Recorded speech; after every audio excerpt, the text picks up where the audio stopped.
Welcome to AI for Good, the leading, action-oriented, global and inclusive United Nations platform on AI. Organized by the International Telecommunication Union, the United Nations Agency for Digital Technologies, in partnership with 40+ UN sister organizations and co-convened with Switzerland. The goal of AI for Good is to identify innovative applications, build skills and standards, and advance partnerships to solve global challenges. In today's AI for Good event, we are counting on you to use the live video wall feature to ask questions and post comments to help create an engaging discussion. We encourage you to stay until the end to chat, connect, ask questions, and network with our distinguished facilitators and world-class AI experts in the neural network. It is now time to kick off the session and welcome our first speaker. The floor is yours.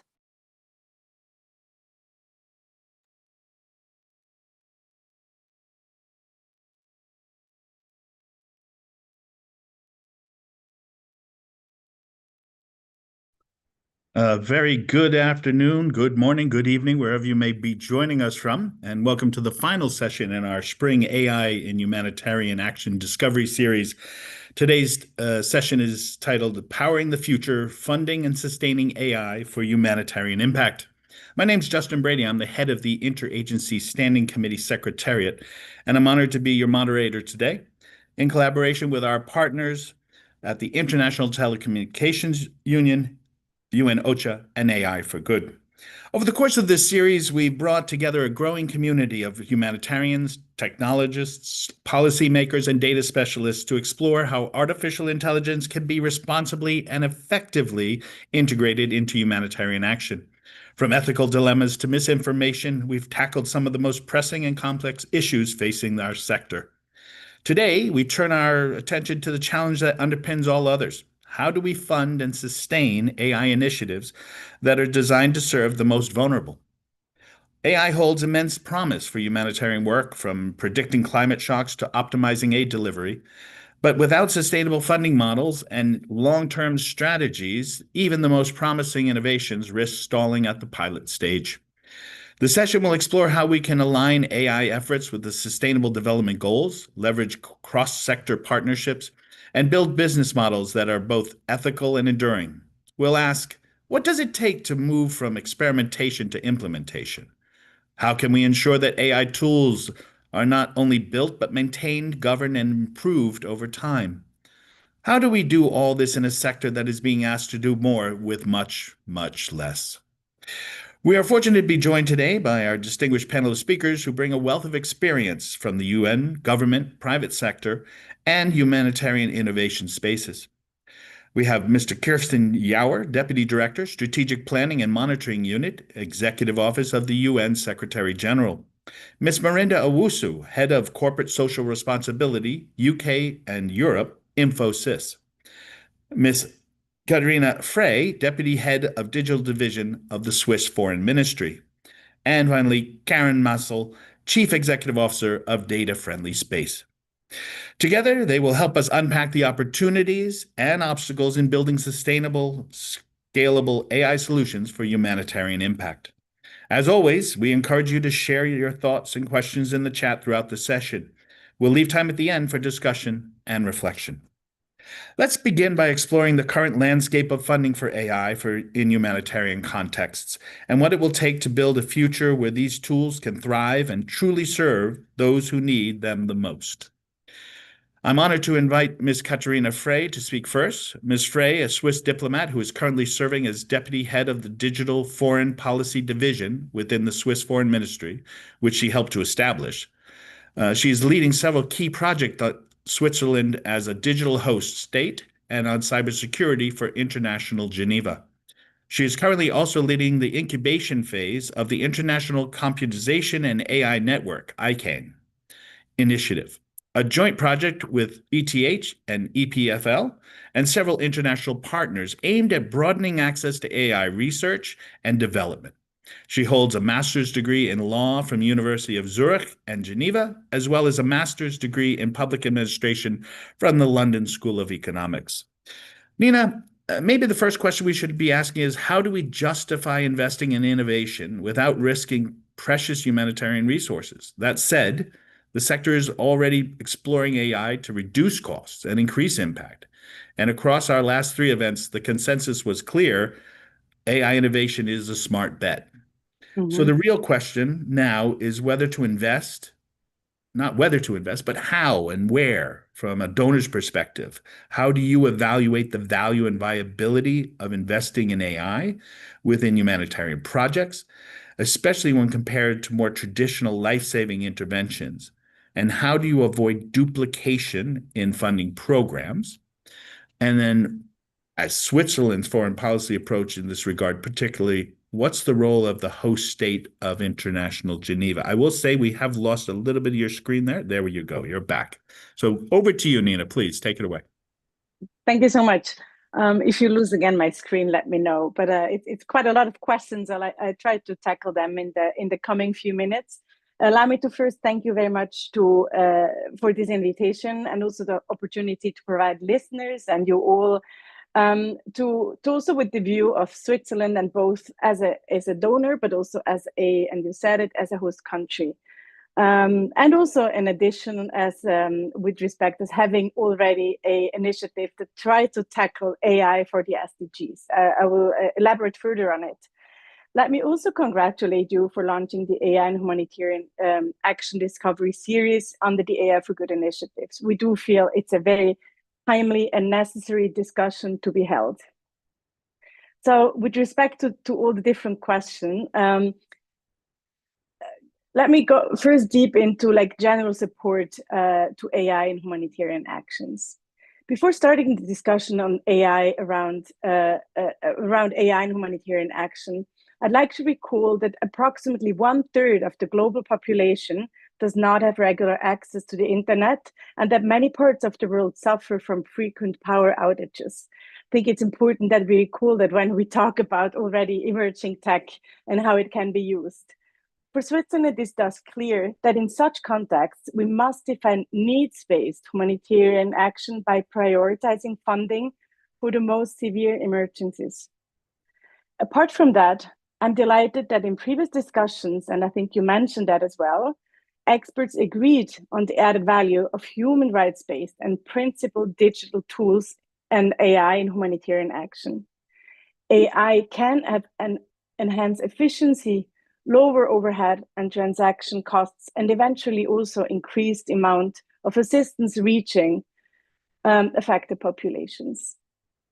Given the great potential to do more with less, we have an obligation to invest in such innovative tools.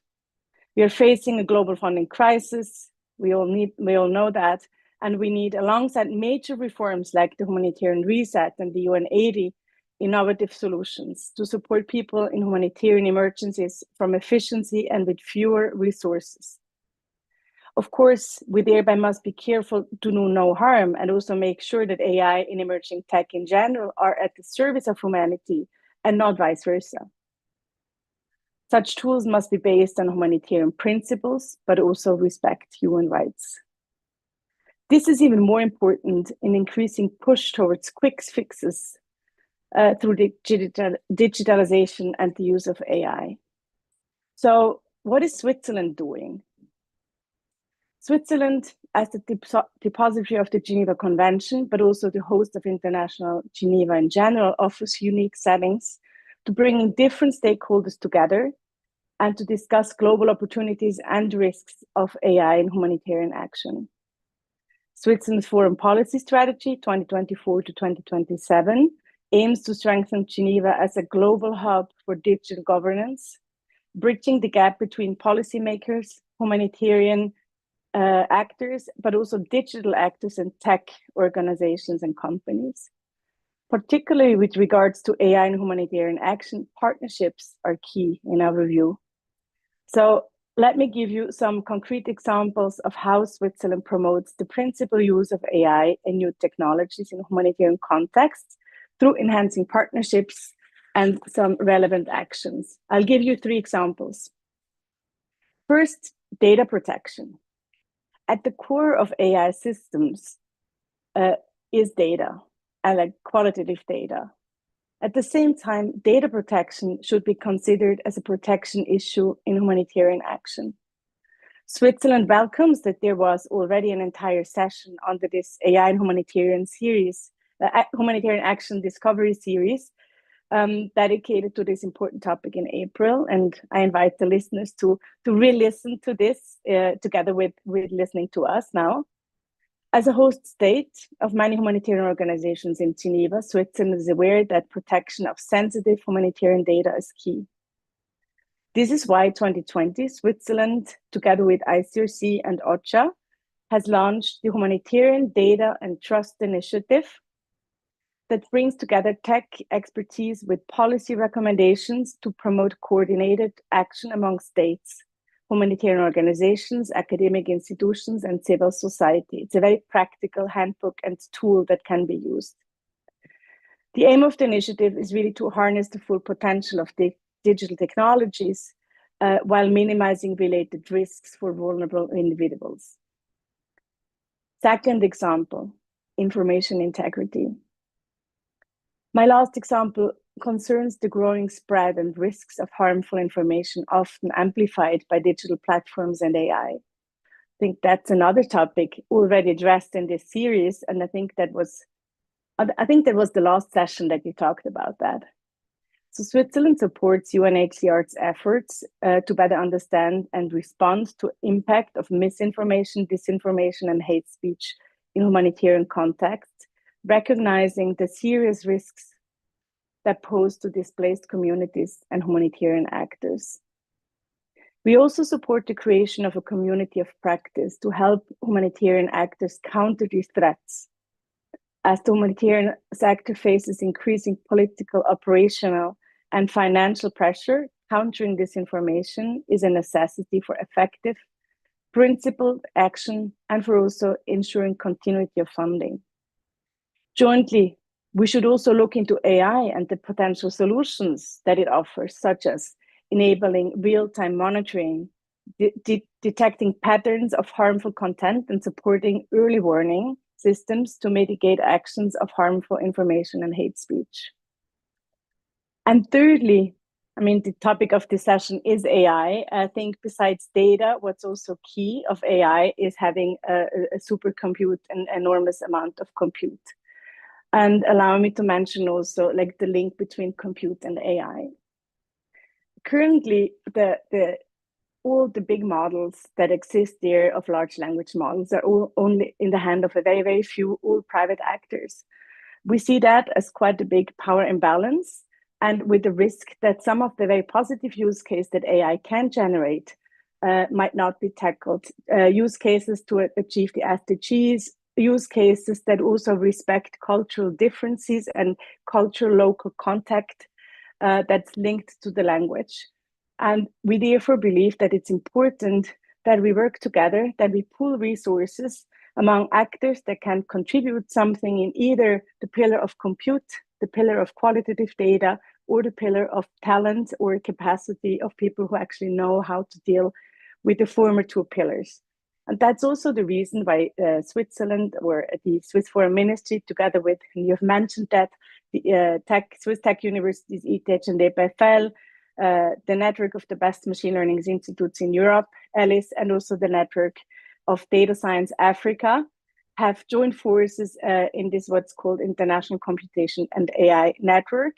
We do have, and I think that really sets us apart from many other initiatives, we do have 2 supercomputing centers amongst those, the LUMI from Finland and the Swiss Supercomputing Centers. That's currently one of the strongest public supercomputing centers worldwide.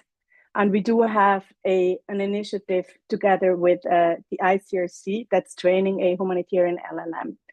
So that is just some examples on how we as Switzerland see the link between AI and humanitarian action. I hope I answered some of your questions, Justin. You certainly did, Nina. Thank you very much, getting us off to a great start today. And, just highlighting that balance, as you mentioned, the innovation, but with the responsibility of all that. And I think the insight into, the use cases and what maybe a donor's looking for, what might grab and get some traction is quite helpful to the audience and to all of us. So thank you for that. I'm going to move on to our next speaker, Mr. Kirsten Yauer. Mr. Yauer is the Deputy Director of Strategic Planning in the Office of the UN Secretary General. Kirsten helped the leadership team identify priorities, design strategies, and advance reforms. Connecting dots across the UN family, he is focused on data, digital, and innovation initiatives that foster stronger insight, impact, and integrity. Kirsten is the project lead for the Secretary General's data strategy, the UN's Complex Risk Analysis Fund, as well as UN 2.0, the Next Generation UN Change Management Agenda. Prior to the UN, he worked in banking and consulting, and Kirsten has studied international relations, a BSc, and development management, a Master of Science at the London School of Economics and Political Science, as well as business administration at the Frankfurt School of Finance and Management. Kirsten, with your leadership role in the UN Global Pulse, UN 2.0, and the Crafted Fund, you've been at the heart of key conversations about unlocking innovations in the international aid system. As you know, humanitarian organizations often depend on short-term funding, pro bono support, usually tied to fixed project timelines. But given AI's transformative potential and the need for sustained investment in infrastructure and talent, is the traditional model still really viable, or should we be rethinking how we are structured the partnerships to support long-time AI adoption in this sector? Over to you. Thank you, Justin. Let me give a short answer to this question. The short answer to is the current system still viable is no. And that is exactly why, as part of the humanitarian reset, there is a commitment that we rethink how we finance the data and analytics that helps steer humanitarian response to where it's needed most. In many ways, data and analytics are the nerve system that makes the humanitarian response body move and helps it get to people earlier, faster, and in a more dignified and targeted way. Now, as Nina mentioned, there's tremendous potential here. If we get that right, think about it. Every year, $40 billion invested in humanitarian response to help hundreds of millions of people. Every 1% that we can do that better means $400 million unlocked. Now, there's no doubt that that AI can help us unlock some of those efficiencies, but that will only work if the nodes in that nerve system and the data ecosystem, if they connect better, when models can connect to data. And as you hinted, Justin, the funding models behind that data ecosystem have a lot to do with getting this right. Because right now, that ecosystem, that navigation system, that nerve system behind humanitarian action isn't working as well as it could. In many ways, we're paying for many pieces, but they don't yet add up to a high-performing system. Let me give you some numbers here. Every year, humanitarian partners spending at least $200 million on the data systems that help steer humanitarian action to where it's needed most. But that money is very thinly spread across over 100 organizations, meaning we have duplication, delays, and missed signals. In many ways, it's like a broken puzzle. It's fragmented, it's disconnected, but it's also outdated. We've actually run a survey to understand the state of that ecosystem, and 88% of respondents told us that fragmentation is a core weakness.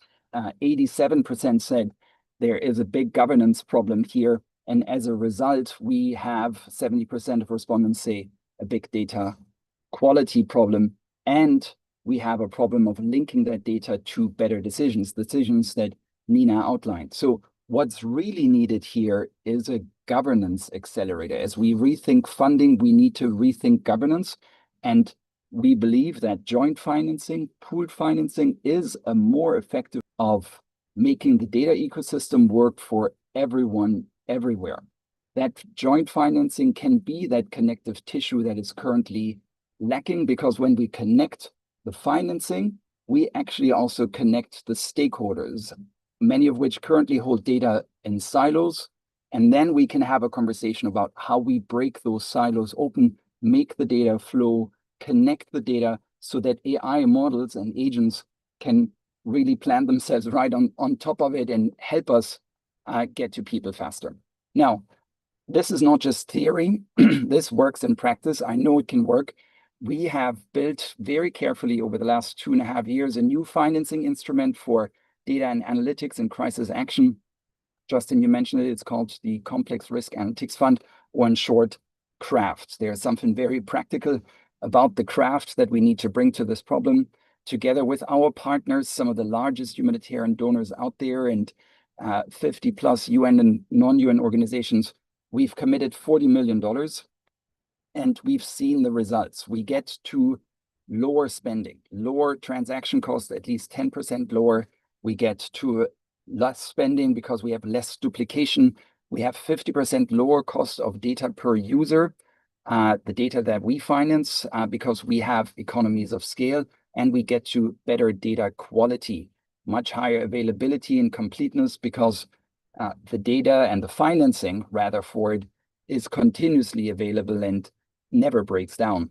And we see much more collaboration between the grantees. So in short, there are better ways of financing the data and analytics, the nerve system, the GPS behind humanitarian action, so that we can assist people earlier, faster, in a more cost-effective and dignified way. And the moment really to change that is now. Kirsten, thank you so much for that. Yeah, I have to mention it's very good to have an alumni of the IAS Secretariat with us here, and to see you up there in the Secretary General's office. But a quick follow-up. Yeah, you mentioned crafted and pooling resources, and obviously pooled funds is a big part of the reset, and those aren't certainly the SURF, the country-based pool funds from OCHA, but there are a number of other pooled funds. Is it time we set up a global, sort of a pooled fund specifically for humanitarian AI? Is that something that we should be considering in the reset? Well, I definitely think we need to consider joint financing for some of the common services that we all depend on. That's commitment aid and the reset, and data and analytics are a big part of it. So my short answer would be joint financing for data and analytics, yes. If only for AI, that's something I'd carefully consider. And why is that? Why do I think it might be better for us to think bigger here? AI as part of a larger ecosystem, because humanitarian AI can really only succeed if you have the data, if you have high quality data, and if that data is available to the models when they need it. So in other words, you really need strong foundations if you want humanitarian AI to work. Or think about it, maybe for those of you online who are working with AI, your agent will only work if you're able to point it to a knowledge base, and that knowledge base is open. And that is really why investment in humanitarian AI must begin and be part of strengthening the data ecosystem overall, that web of collaboration between donors, implementers, data scientists, hopefully many of them from ETH and EPFL, technology partners, communities. And that means basically building systems and collaborations where data flows, where data can be trusted, and where data is used responsibly. And so with Craft, we've tried to do exactly that. We have started to invest in AI in AI solutions that build on the data that we're already invested in, and that's where we see the best results. So in short, pooled funding is the most effective way of improving how we finance data so that it helps us more in humanitarian response. And then it's really a smart top up to weave the AI investments into the use cases that are most effective. Excellent. Thank you for that, and to have that sort of strategic, higher level global system view has been quite helpful, I think, in the conversation. So thank you very much for that. I'm now pleased to turn to our next speaker, Ms. Marinda Owusu, Head of Corporate Social Responsibility, UK and Europe at Infosys. Ms. Owusu is an experienced professional in international development, specializing in education, technology, and advocacy. With a strong background in co-creating and managing large-scale social impact programs globally, she has played a key role in driving meaningful change across diverse communities with a thematic focus on education in emergencies. Marinda holds a master's degree in international relations from Queen Mary University of London, with her dissertation focusing on how Western economic policies have disenfranchised women and girls from the global South in a financial capacity. Through her expertise and passion for international development, tech, and innovation, she continues to work with organizations across the world to implement tangible programs in humanitarian and development contexts. Marina, the private sector is investing tens, if not hundreds of billions in the AI race, largely to extract commercial value. From your perspective, not just as Infosys, but representing the private sector more broadly, how can humanitarians approach companies like yours, build partnerships that are truly mutually beneficial, and ensure that AI also serves the world's most vulnerable, not just those who can pay for it? Over to you. Thank you, Justin, and thank you so much to the team at AI for Good for inviting me to speak and share a few words today. So I guess I'll tackle that question in two parts. The first, speaking a bit more broadly, and then the second, what we're doing at Infosys in regards to humanitarianism. So how can NGOs approach private sector companies to work more collegiately and with more impact? I think from my background, so I previously worked in international development with a focus on private and public sector partnerships, and I'm currently working for a large tech company in a CSR capacity. And I think the key thing to bear in mind for an NGO is the willingness to co-create. So post-COVID, companies have a fairly largely remote workforce, and there's a lack of culture and connections, which leads to high turnover, and high turnover leads to high cost for a business, and arguably what can be described as institutional amnesia, which means each time a person leaves, a new person has to be brought in, inducted, and taught all these various different things for the business to grow. So this is a key challenge that businesses are facing. So there has to be a willingness of NGOs to recognize and to speak the language of business, saying, hey, we understand that you have a problem in regards to creating workforce culture. We know that a critical thing for millennials, Generation Z, is having that purpose at work. And a good way that we can blend and integrate that purpose within the workplace is by working together on a humanitarian project or co-creating something. So gone are the days where an NGO can request a lump sum, and at the end of the year, they give a report about what happened and what was achieved. Private sector wants to work more transparently, and they want to be able to leverage their commercial expertise. And that's something that I've seen myself. Again, taking on the language of corporates and private sector businesses, such as understanding what their market growth is. A key thing for NGOs to always remember and to re-inject into conversations is effectively by working in developing countries with the private sector, they are increasing familiarity of the company to their future workforce and their future customer base. So it's mutually beneficial to work together in this area.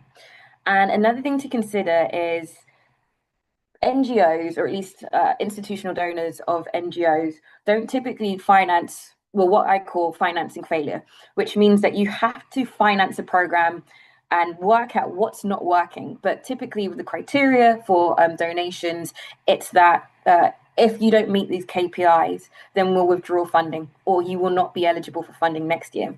But it's in what we describe as failure where we accumulate the most learnings. And in business, that's called research and development. And this is why it's actually really good for NGOs to work with the private sector, because they understand this completely.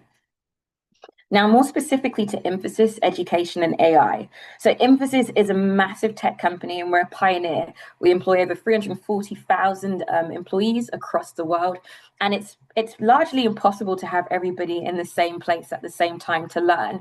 Granted, we do have one of the biggest corporate universities in the world where we train over 15,000 people a day. Education is critical to our business model, and because of this, it makes us competitive, and it allows us to retain technical expertise and grow, especially when it comes to AI. Now, because we're a global firm, and we're increasingly working in a hybrid manner across different time zones and countries and so on, we created an internal learning platform called Lex. And that's basically autonomous learning where our employees are able to access learning content anytime, any place, and anywhere. And we actually encourage our own employees to be subject matter experts. So if they know a particular subject very well, we encourage them to make their own content and to put it on that platform so that their peers can learn from it. Our chairman, Nandan Nilekani, once said that the only friction between an employee and their learning should be their ambition. So what does this have to do with humanitarianism and emphasis? So because at the core of our business, education sits at the heart, it was only natural for us to seek out an NGO that actually focuses on this as well. And this led to our partnership with an NGO called Street Child that focuses specifically on education and emergencies. Now, Nina said earlier on wonderfully how a lot of the world, or at least a large population of the world, don't have access to foundational tech such as connectivity, smart devices. And even if they do, who's to say they have the relevant or necessary digital literacy to make use of these tools? And so I want to pull it back a bit from AI and talk about what we're doing in Ukraine. So Ukraine has been at war for the last 3 years, or just over 3 years. And currently around 1.9 million school-age children, which is over half of the school-age population, have to access their education either partially or fully remotely. And that's because of heavy shelling and danger to physically going to schools.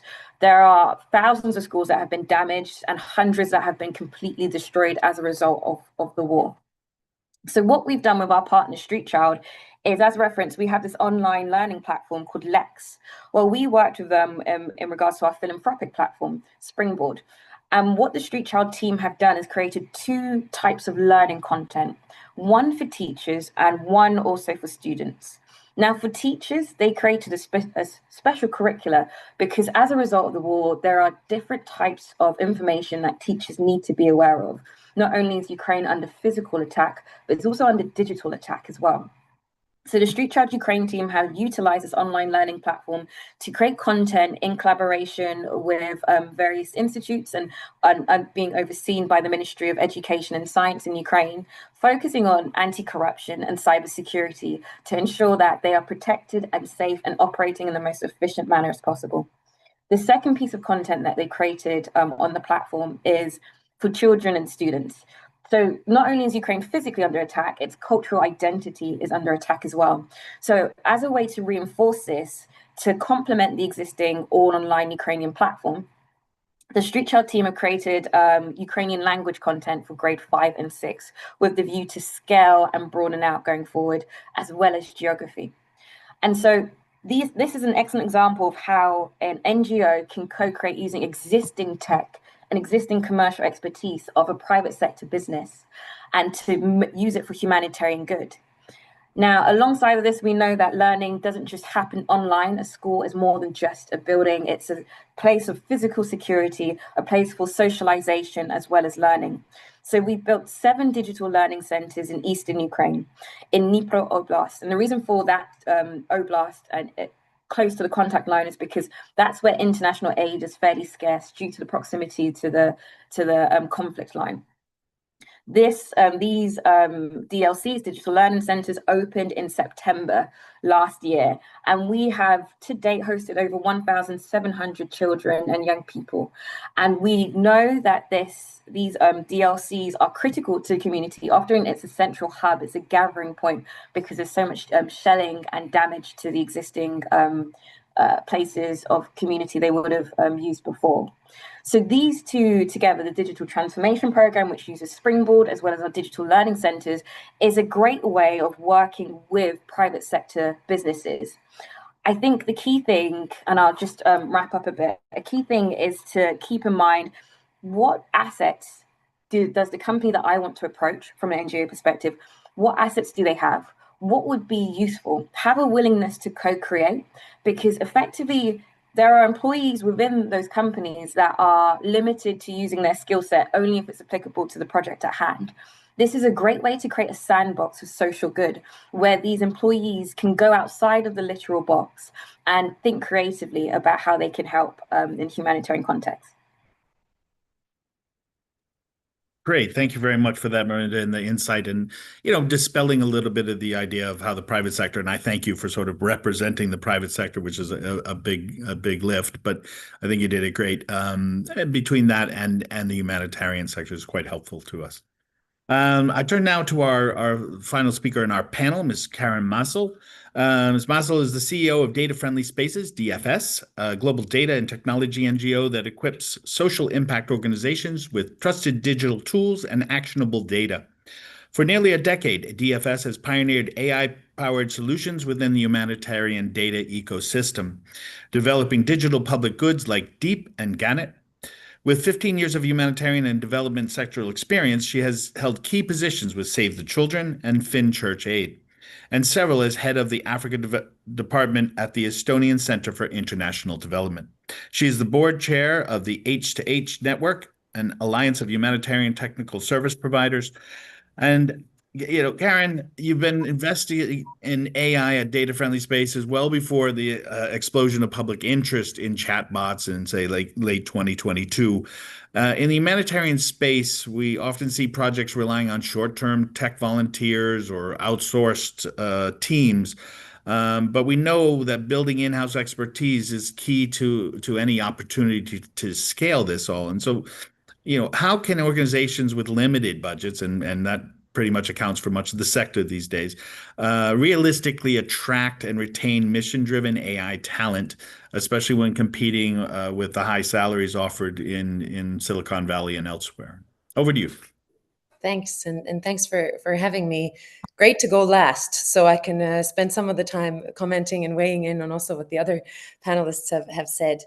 Maybe to start with, and before I tackle the talent issue, Data Friendly Space, to those of you that don't know, we are a nonprofit that have been working in the humanitarian space exclusively for the last 10 years, not only building open AI-powered tools, which we do through Deep and Gannet, for instance, but also carrying out humanitarian data analysis and making this a public good for the humanitarian sector. We're also doing quite a bit of AI research and development.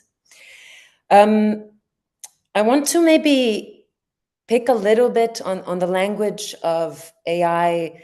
AI as a potential to transform and AI's kind of potential to cost save and drive efficiencies somewhere in the far future. Actually, we don't need to look far into the future to see how artificial intelligence solutions, particularly where we are active in the data and analytics space, are already generating great efficiencies, both in savings and data accuracy and data timeliness. So we are seeing today that the benefits of artificial intelligence in terms of being cost efficient are not far in the future, but they're here today. And I can give an example, a very real example of Data Friendly Space. Before we developed our tool Gannet, which is available out there for all of you to use, so go check it out. We carried out data analysis in crisis, including in Ukraine, and it cost us about $60,000 per one comprehensive situational analysis report. 60,000, and it took us about a month and about 5 or 6 highly qualified senior analysts and data taggers and quality controllers and designers to get that report exactly right. It's expensive. I think, Kristen, you said last year 200 million in general was used for data analysis. That's a considerable amount. Today, using our tool Gannet, and there are a lot of other tools out there, we've been able to take that 60,000 and produce weekly reports for the humanitarian community for a whole month, right? So I really want to put it out there that we're not talking about AI's potential in the future, but we're talking about what AI can do for cost saving, particularly in data and analytics today. Now, when we're talking about building AI tools, whether you're doing it within your organization, limited budgets, or whether you're using tools that are already out there. The question of buy or build and what's smarter and what's more beneficial for scale really depends on the context and the environment of funding that you are operating in. So currently, it's really clear that with the current funding crisis or crunch, there's a selection process happening. We might not all be seeing it this year, but I think come New Year, many of us would have gone through this. Organizations, whether you are an operational humanitarian agency on the ground or a humanitarian agency that specializes in data and technology development, if you can make through the rough funding conditions of this year, there's a really high likelihood that donors will double down on you as a proven survivor. That's simply just the reality. It's a bit of a selection process that we are going through. So organizations that will still be operating, they'll be showing promise during tough funding conditions and their ability to sustain operations during crisis. The key to surviving this stage is being incredibly strategic about what are the capabilities that you will want to build in-house versus what are you bringing in through your partners and through vendors. And AI development is no different. So here's a couple of things that we have seen when working with partners and humanitarian organizations, whether they're national or international, what seems to be the smartest thing to in-house. First of all, unique differentiators, right? What makes your organization unique? So if you're engaging, let's say, an external partner to develop your technology, their likelihood is that they worked with private sector, they work with humanitarian sector, they work with development and climate. So they have a broad idea maybe of what you're looking to do, but they don't know the details and the unique differentiators of your organizations. So make sure that you load up on staff that understand the problem that you're trying to solve and what makes your organization and your organization's needs different. Core product functionality. I mean, you'd be shocked to know how many organizations come to us with an idea that they want to build something that is AI powered within the organization, but their scope is all over the place. They're not quite sure what functionality the tool should fulfill. So again, make sure that you have staff there that know why you're building the tool, rather than kind of just wanting to catch up with the AI race. Some functions like infrastructure, security tools, specialized services actually often scale much better through partnerships and vendor solutions. Something that doesn't change, and regardless of the context and the funding environment that you are working with, the biggest challenge that organizations come across with any technological tool development, which creates a lot of inefficient use of resources, is when there's no sense of knowledge retention. We know that there can be, particularly at this stage, a lot of staff turnover. So there have been instances that we have worked with organizations that have invested a lot of funding in their technologies, whether they're AI powered or not. But actually, a couple of years later, nobody even knows how to use the tool. So having that knowledge retention of why we started this process, who are the super users, and how do we want to keep building that tool in the future is incredibly important. I want to just, as a disclaimer, also say that today there are a number of humanitarian artificial intelligence tools and vendors that have developed tools that are open source or that are free to use. So don't always think that you need to start from zero. Look at the possibilities that are out there. We are having currently, for instance, it's Data Friendly Space, a lot of different parallel conversations with organizations that love what Gannett does as an initiative and as tools, but they have some key organizational differentiators that they want to tune. So they've decided not to start from zero, but to look at the infrastructure that is already there to see how they can scale it for their own good. So that's kind of the overall buy or build calculation that I would suggest for anyone looking into going into the space and looking at AI-driven tools to stick to your competitive advantage, particularly at this stage, and bring in partners that are much more quicker and cost efficient in scaling your product and finding solutions. Now, the other question is, how do organizations with limited budgets attract and retain mission-driven talent? So we are a nonprofit as Data Friendly Space. So competing with Silicon Valley salaries is not what we are able to do. We have a mixture of humanitarians in our team, of humanitarian data analysts, of technologists. There are a couple of things that challenge our team in terms of, I would say, motivation and morale. And it's not necessarily a financial thing. We are quite careful in providing additional benefits, like something that people these days care about, like a flexible working environment, flexible time. We are fully global and so on. But what I feel like what our team is struggling with sometimes is an identity crisis. We are a technology developing humanitarian organization. And sometimes being seen as an impact multiplier in the humanitarian sector when you're a technology developer is difficult. You tend to be put into the capitalist kind of bubble or in a box. And we're seeing this a lot also today in how AI is being funded in the humanitarian sector, where there's a lot of Shark Tank type of competitions that have been generated by donors, which makes us feel like we're not seen as an impact multiplier in the humanitarian sector, but somehow an external actor that is trying to kind of look in from the outside. So I would say the salary and whether we're able to compete with Silicon Valley is not an issue.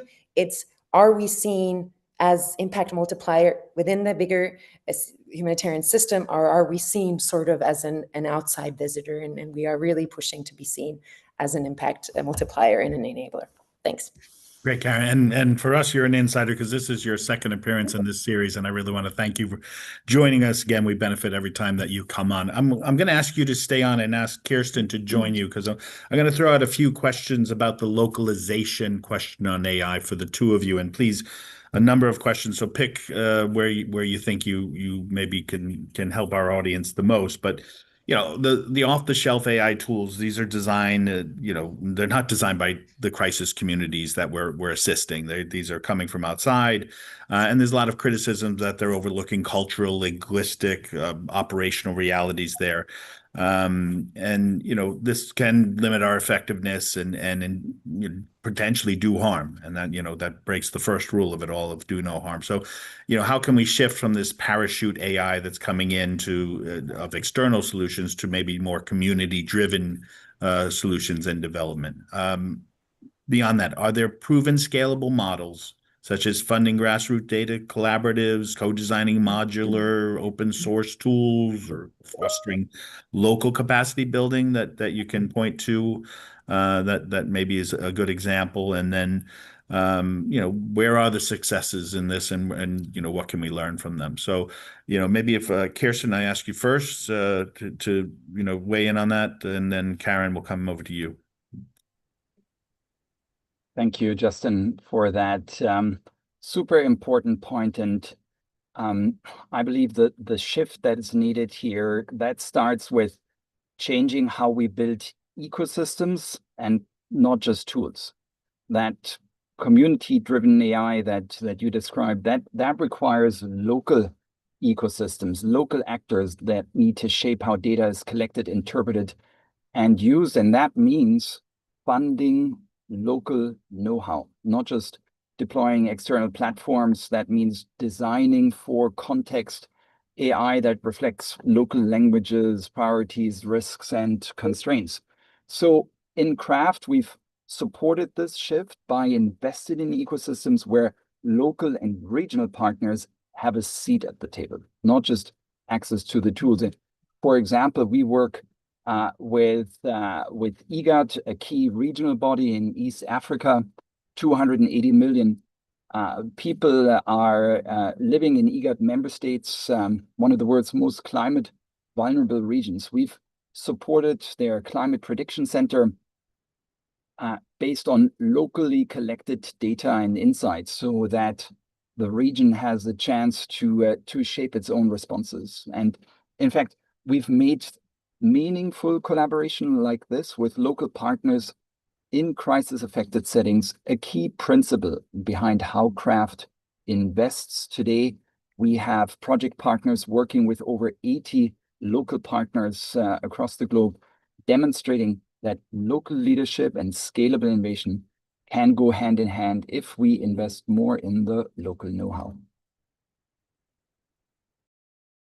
Excellent, Kirsten. Thank you for that. Karen, over to you. Some similar questions. Please pick and choose as you like. What you think would be most interesting for the audience. Thanks, and thanks, Kirsten, for kicking the answer off. I would also maybe challenge the assumption that these external solutions are somehow imposed on the humanitarian community. In fact, I think there are a lot of humanitarian AI specific and domain specific applications already at the market. And I'm calling it market because Mirinda said that we should be feeling comfortable talking also the language of business. So I'm going to do it gladly. So when we look at the humanitarian AI market of products and goods and services, there's plenty out there, and I'm most knowledgeable obviously of what DFS is doing, but there's also a lot of other partners like DataKind, NRC, 3IS, and so forth, putting really great products out there that are already very much community driven and feedback driven. So there's a lot there. I mean, DFS, we're building at Gannett, a tool that has a lot of local sources being used. 60% of users are national and local organizations. We've developed training courses, safety labels, taking into account community voices and engagements and how to do it right. But somehow I feel that we are, as a community of humanitarian actors, not very good yet at nurturing these goods and these projects. We are incredibly critical, justified, but it doesn't mean that the tools don't exist there. So to me, it's not a issue of supply, that there's not enough domain specific tools out there. Somehow we fail to nurture these. And given that and support these, and I'm not just talking about funding, I'm just talking also about sharing feedback with the developers and with the community overall. This also reflects a little bit donor behavior. And because this is a funding panel, I have to mention this, that we're seeing a lot of pilot funds being directed at humanitarian AI at the moment. And I do wonder sometimes, why is there such focus on pilots? Is it because we believe that the existing ready to scale post-revenue tools are not out there? Is it because donors don't know that they're out there? Or is it simply because funding pilots is the less risky thing to do? So I think there's a responsibility we need to take as the nurturers and the funders of the humanitarian AI marketplace, of how do we empower and acknowledge the tools that are there, because a lot of them are already incorporating community voices, but somehow they get lost somewhere. Excellent for that. Thank you, Karen. That's quite helpful, and I appreciate you integrating the vocabulary of business as well. I think this is another helpful part of having panels like this with multiple very diverse experience. And Mirinda, I'm going to ask you and Nina to come back on as well, because I've got a couple of questions I want to put to the two of you and hear from you each individually. But we're seeing governments and private sector heavily invest in the AI race and that space that you can go on, watch CNBC, and it's all about, the stock price is tied to whether or not that AI bot is working or not.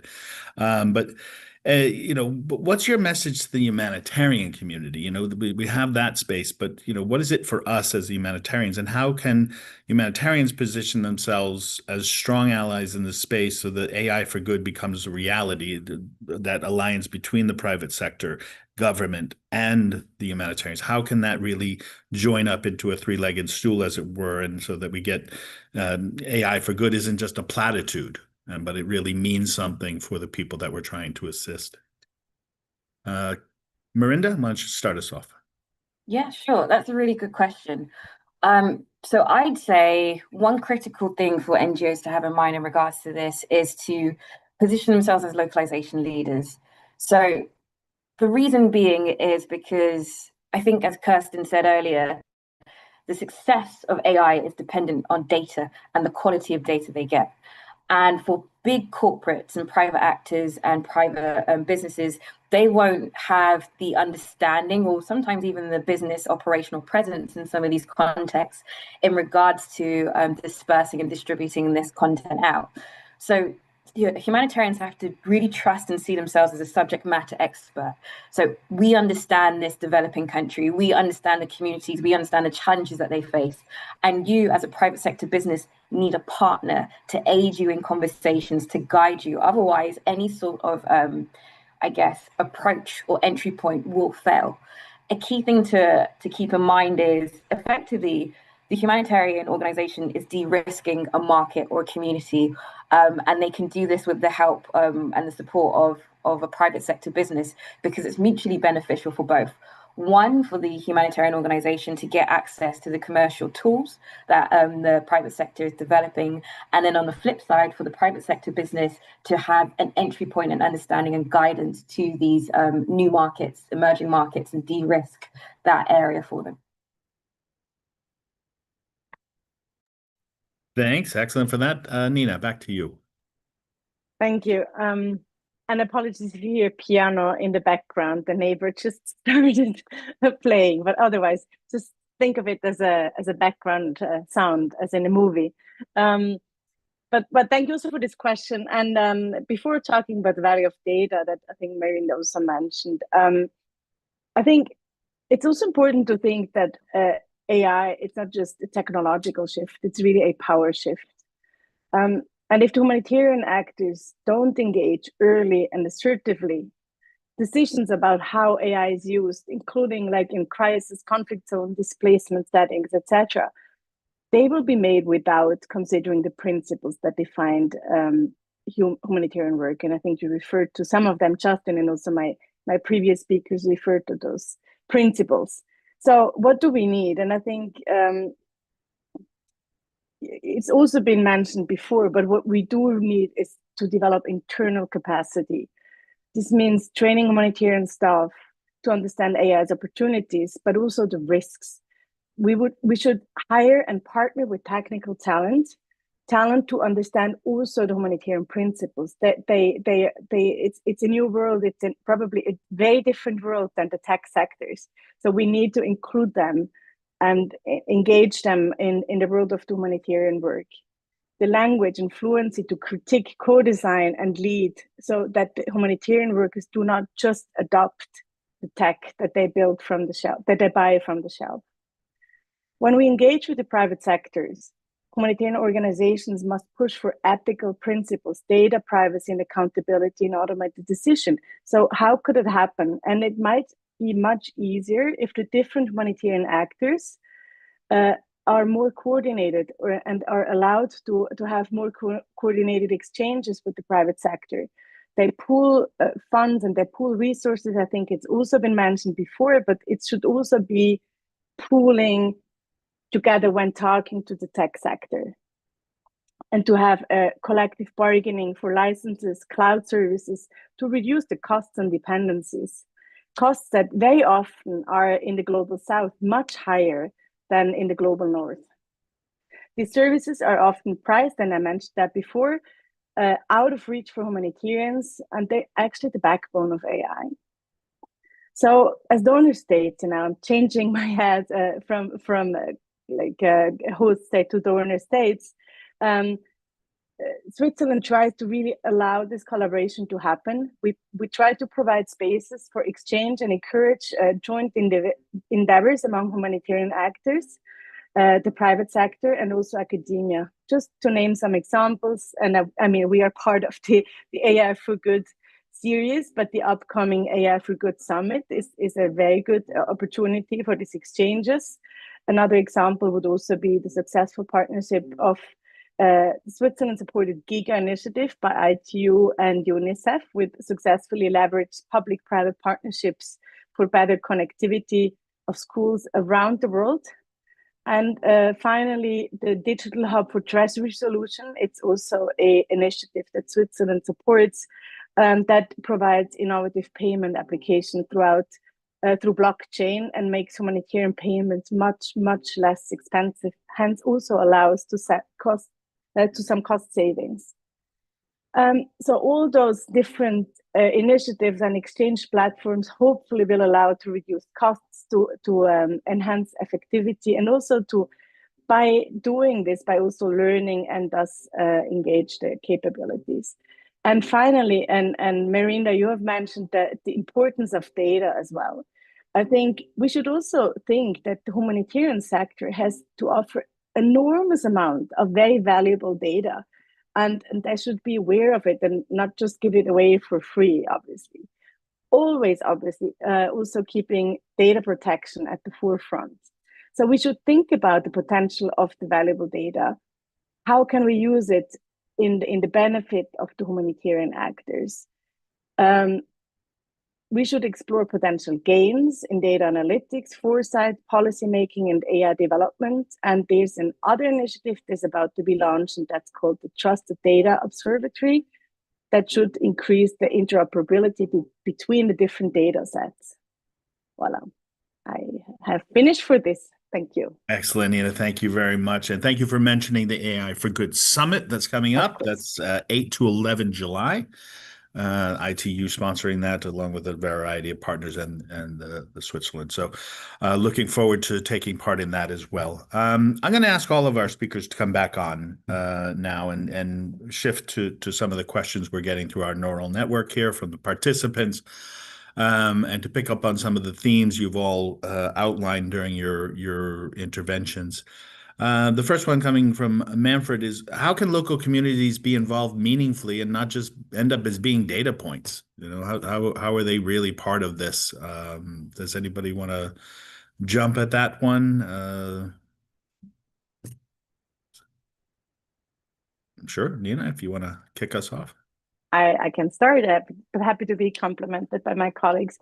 Just a very concrete example that we are doing in the terms of the ICANN initiative. One of the use cases is with a professor of Uganda, and she's working on crop disease detection and engaging with local farmers. And the first step of it is really to engage them with data collection of in this case it's plant disease. I forgot the name of the plant. Unfortunately, manioc in French. I always forget how it's in English. But anyways, so that's really kind of, I think you should start with engaging the collection of local data, and then the knowledge that this data has a value, and then you can link it into models and training models, etc. So I hope that answered the questions about being just a data point to actually linking it with values. Great. I think that's an excellent one. I think we've lost Merinda for a bit. She might have had a crash with the computer. We hope to get her back on. Karen, please go ahead. Yeah, maybe just from our experience at DFS when we built Gannett, one of the things that we set out to do in terms of local community engagement was, first of all, how do we make sure that local data sources make it to the database where Gannett as a virtual assistant and situation hub is drawing from? So every time we start to deploy Gannett in a new country with organizations, we always gather up a local group of NGOs, national NGOs, because we want these tools to be where international and national sources meet. So from organizations' perspective, we want to make sure that local data sources are covered using local languages and so forth. From the community members' involvement, that is always tricky. The way we are doing it in our tools is increasingly allowing affected populations to give feedback, if it's thumbs up or thumbs down, to the answers that the tools are generating. We're trying and testing ways in which we bring these tools closer to the community, not only in terms of playing around with the tools themselves, but actually trusting and believing that the data they're generating is actually of good quality and valid. But we have to be really clear that including local community voices and feedback is incredibly difficult and tricky. It needs to be done in a safe way, very much as we talk about safeguarding in more traditional humanitarian assistance. We need to make sure that we have the right mechanisms for safeguarding in AI use as well. But there are things that we can do as a community. Great, thanks for that. I want to pick up on something Karen had raised in hers, which is, why pilots and only pilots and pilot after pilot, and how do we get beyond the pilot phase? What is it going to take to show donors, to show the private sector, to show that case usage that will get that longer term investment in that. And then I'll have a follow-up question, but I don't know if one of the other panelists besides Karen has. I think Karen has her ideas on it, but happy to hear those. But anyone else want to take a stab at what's it going to take to get beyond the latest pilot to get into some real longer term investment on this? Please, Kirsten, go ahead. Yeah, well, pilots are important. Experimentation is important. It's an important part of that life cycle of innovation. But you're absolutely right. It's incredibly important then to also move beyond. Now, few things maybe on that sort of the demand and the supply side. So on the supply side, for getting a pilot to the next stage, obviously that requires more funding, and that funding becomes bigger the more you pool it. Currently, funding for data, digital, and AI is extremely limited. In fact, it's less than 0.5% of total development assistance that goes towards dedicated data and digital initiatives. So if you want to have more bang getting out of those bucks, you probably need to pool them together, and then you can build and invest in larger platforms. That's just the same way it happens in the private sector, where you often see funding rounds that include several investors at once, where people are pooling their resources.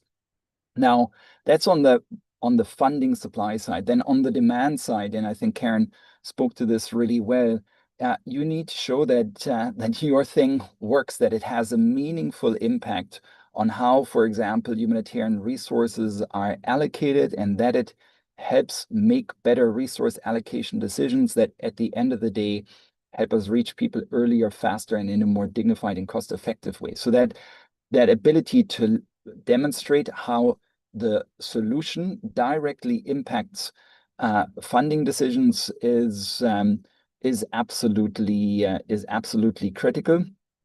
And then finally, I think there's an element of luck and sequencing behind it. And as you build platforms, you need to make sure that they have a flywheel built in, where more users lead to better data and to more users and so on. So that's a quick reflection on what might be helpful in getting to the next stage.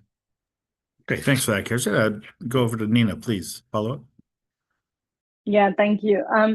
So I think from a country donor perspective, I do think, and I agree with Kirsten, pilots are important. I mean, AI is still quite new. Governments sometimes are a bit slow in adapting technology. We also have probably higher limits in terms of data security, etc. And I think that also goes for investing in new kind of projects with humanitarian actors or development in general. So I think I do think pilots are important, and I wouldn't make them little. I think you can achieve quite a lot with a pilot.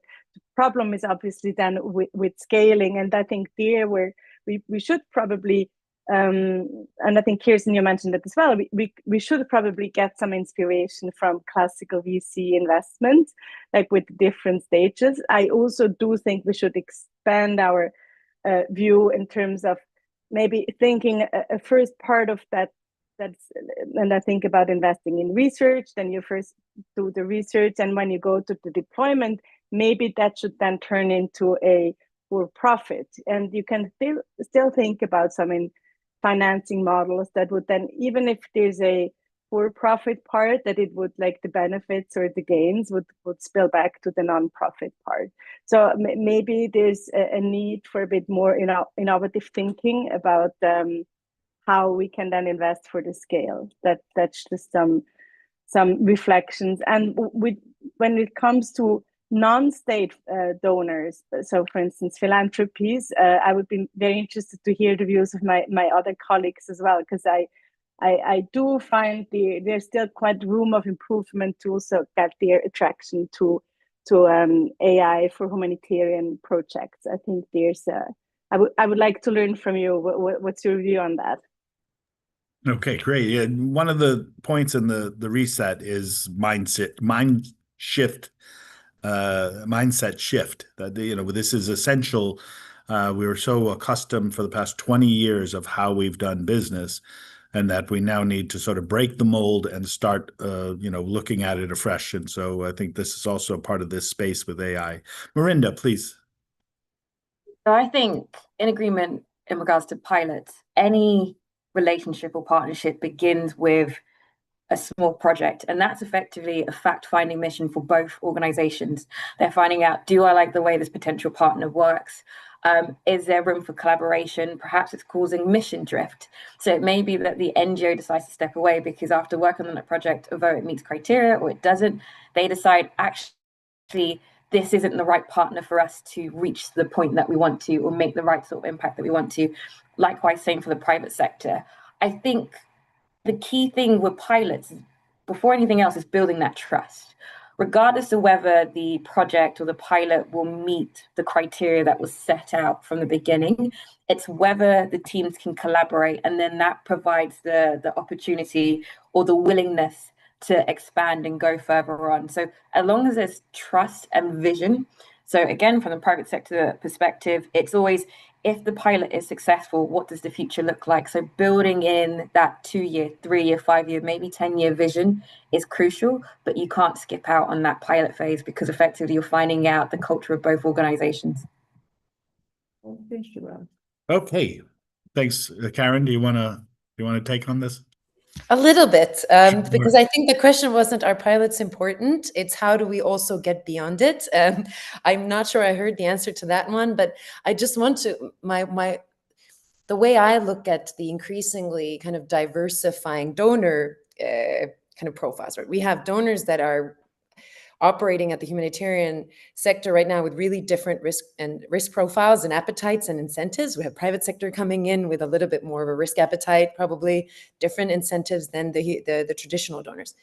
It is my strong belief that the humanitarian sector's kind of original supporters and nurturers need to be the traditional funders, who then need to kind of set the market like level and trust in the market. We need to show, as traditional actors, we have trust in the technologies that we're building.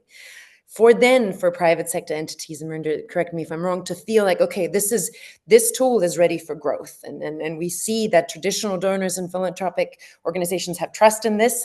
Let's jump in with and magnify this and see if there's also commercial value, which there might be or not. So I think it's really, really crucial that we as traditional actors, or donors as traditional actors, really pay attention to creating that trust for the private sector to want to come. It's a responsibility that we cannot push to the private sector from scratch, that you take the risk, but we will stay at pilot stage. So that's my kind of honest reflection about the traditional and non-traditional donors engaging together at this marketplace. Great, thanks for that. Kirsten, you want one more word on this? Yeah, very briefly. Yes, I do think it's a really important thing to think through. How do you get beyond the pilot? And just to add 2 thoughts on this as we look ahead beyond the reset. So one is, if you're an organization that is piloting something, it's hard to set roots in the desert. So your pilot might be very far out there. The chances of growing something are better if you're closer to an ecosystem, if you plant your seeds closer to an existing garden where there are other actors that you can benefit from. So think about how your tool connects to and embeds into a larger ecosystem, has better chances to grow. And then I do think, secondly, there is something here to be learned and really be reflected harder on this, learning from the private sector investors. If you're a public sector investor, look at how the private sector does that, how the private sector pools funding, has structured selection processes to identify what works, has prioritized investment processes to find what works. And with Craft, we are currently in the process of thinking through how do we develop a more structured investment process that helps us identify and nurture winners in a more systemic way. So there's something to be learned here for funders, for sure. Great, thank you for that, and pretty animated conversation around that, and so thank you to all of you. We're at the point now where we're going to go to our final thoughts from each of our speakers. I'm going to go in the reverse order of what we started. So, Karen, you were lucky to go last, but now you will go first, and then we'll go down the chain. So, Karen, over to you. Yeah, thanks. I mean, I think just to reiterate some of the points that I made also in the beginning, that what we are seeing from at least Data Friendly Spaces side, we're not just a technology developer, but also an NGO, and very much in the depths of the funding crunch at the moment, is that we've actually seen the demand for AI tools to have increased exponentially since funding has become scarce, since humanitarian organizations, small or large, have lost their data analysis capabilities. We are at the UN level obviously questioning where we can carry out our humanitarian needs overviews this year, if any. So I think there's been exponential growth in demand for artificial intelligence tools. I think it is our role to come together as a community to figure out how we can meet that demand, because demand is not a challenge. I really feel like we're coming to a place in AI advancement in the sector where even risk and lack of trust is becoming less and less of an issue. Now we just need to nurture the tools that are out there, nurture new tools to be created, and nurture the sense of community. And I again want to emphasize that the benefits that we are seeing from artificial intelligence are here today. They're not far in the future. So how can we also communicate this better and clearer if it's not yet clear, and how can we bring donors and implementers on board to continue to build that community? So yeah, thanks for inviting, and really good conversation.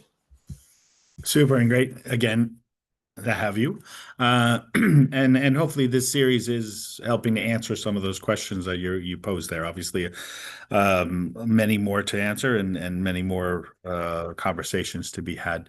Mirinda, your final thoughts. So my final thoughts are, historically, business has been a major force when it comes to philanthropy. And I think it's been mentioned before, has a higher risk for appetite. I think in context such as today, where we see there's institutional pullback, there is definitely an impetus for business to do more. So I'd encourage all NGOs to reach out and have that conversation, and to have the perspective and language of business, but also don't be afraid to push back. I think there's a narrative or a misconception that has to be dispelled amongst humanitarian organizations, which is they come with cap in hand begging for money. Actually, you do critical work that without it, humanity would cease to exist effectively. And there are expertise available within the industry that is absolutely critical to how the world functions and to how people function. So don't be afraid to say, actually, what you're offering isn't suitable for the people that we're trying to empower, protect, or so on. Don't be afraid to push back because you're experts in those areas. It's really a meeting of two different types of minds. And as long as everybody's willing to represent with all good honesty and good faith what they stand for, only positive can come out of it. Mirinda, thank you very much for that, and a very different perspective. I think you're right. I think there's a lot of that sort of idea we're coming with our tin cup in our hand, and that has been a conditioning. But even with donors, I think we're always trying to think about the fact that we have common goals, and when there's a partnership there, and I think that can be transferred also to the private sector colleagues as well. So thank you for joining us. Kirsten, please, your final thoughts. Yeah, my one message for today is that joint financing for data, the data that saves lives, really matters. It's a special thing, because in the data space, less financing doesn't have to mean worse outcomes. If we get this right, if we join up the pieces, and if we are more deliberate around what we fund, we can unlock more of the potential of AI. And every 1% that we can squeeze more out of the humanitarian response funding with better insight, with better data, means $400 million saved and unlocked for people in situations of need. We think of the 40 billion that are spent overall. That is a very meaningful amount. And if we join up the financing behind the GPS that helps us direct that humanitarian assistance, then we have a real chance here to turn less funding into better outcomes and more meaningful products in the data space. Super. Thanks for those thoughts, and thanks for joining us today. And then, Nina, you get the last word. Well, I will have the last word, but not from our panel. Please go ahead. First and the last. Thank you so much. No, I think I would like to, in addition to my previous speakers, just focus on 2 points that I think are important, and that's the people at the partnership. So people, I think they should always be at the center of our actions. As I think I mentioned that before, it should be a AI for people, not people for AI or technology. Therefore, we do believe that local innovation and capacity building in AI must be the central to the vision. Again, it shouldn't be just from the shelf, applicable with vendors locked in for everyone. The future of AI is not shaped in global labs, it's built in local communities. I think that's something we have, all of my colleagues have talked about as well. And I think we must join the two, like the labs, the local communities. And that leads me also to partnerships. Partnerships is, and Kirsten, you have mentioned that with specific numbers, but it's really, it's key in the current funding crisis. And also in the humanitarian reset, we shouldn't think in silos, and we shouldn't also develop duplications. It's not an option anymore that existed before. As a host state, Switzerland and like the international Geneva, we stand ready to facilitate synergies and build partnerships. I think that's, I've also mentioned before, we try to support key initiatives and enable connections and encourage coordinations. And hopefully ensure with that the multilateral system can tap into the full potential and the innovation potential of Geneva, and very also importantly, the broader Swiss ecosystems. I think the ICANN initiative is just something that we hopefully try to offer also to the humanitarian actors. And you probably have read that in the newspapers, both ETH and EPFL are currently working on their own Swiss LLM that will be a truly open LLM, not only with open weights, but also with open data sets. So I think that might be also an interesting kind of Lego puzzle to add on AI tools for the humanitarian actors. Thank you again so much, Justin and colleagues. I give you the last word. Here's the last word, and it starts with a big thank you to all of you, and thank you, Nina, also to Switzerland and the gracious host that the city of Geneva is to us here. This brings to close our spring series. This is the latest in the series. We've had others looking at different aspects, and those are available for those of you who haven't had a chance to see them. Please do go back. We are planning out the fall series that will be coming. But in the interim, as mentioned, we have the AI for Good Summit also in the second week of July that will be of interest to some of you. We explored today the questions of how to fund and sustain AI and to serve the world's most vulnerable. We heard while the challenges are very real and short-term funding is not very optimistic, you know, the potential here is really exponential. You know, Kirsten mentioned, you know, just that slight savings, the actual dollar amount saved is quite significant. So how can we use AI amongst the implementing partners, the humanitarian, but also the private sector, government, to find a way forward and really make long-term investments so that it makes a meaningful difference in the work that we're doing and for the communities that we're trying to serve. A colleague will be sharing an email address in the chat shortly. Please feel free to reach out with ideas, feedback, and expressions of interest for that upcoming fall series. Karen, we expect to have you back and would love to have any of the other speakers back, I'm sure, as well. I want to thank everybody for their time in joining us, to our panel for their time and their insights in all of this. A big thanks to the colleagues at ITU, to Rafiq and Miranda Merlinda here at the IAS Secretariat. I wish you all a very good rest of your day, and keep well. Thank you.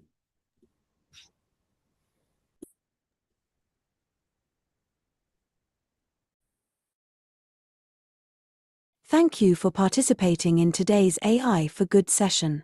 We hope you've learnt something new, innovative, and engaging in today's event. We now encourage you to continue the conversation on the live video wall in the neural network. Here you can ask questions, like and comment, share links, complete the poll, connect with interesting profiles, or speak one-on-one using the chat and video function. We invite you to explore the lobby, try the smart matching quiz, visit the virtual exhibits, poster boards, the e-shop, and build your personalized AI for Good program. Let's shape the future of AI for good.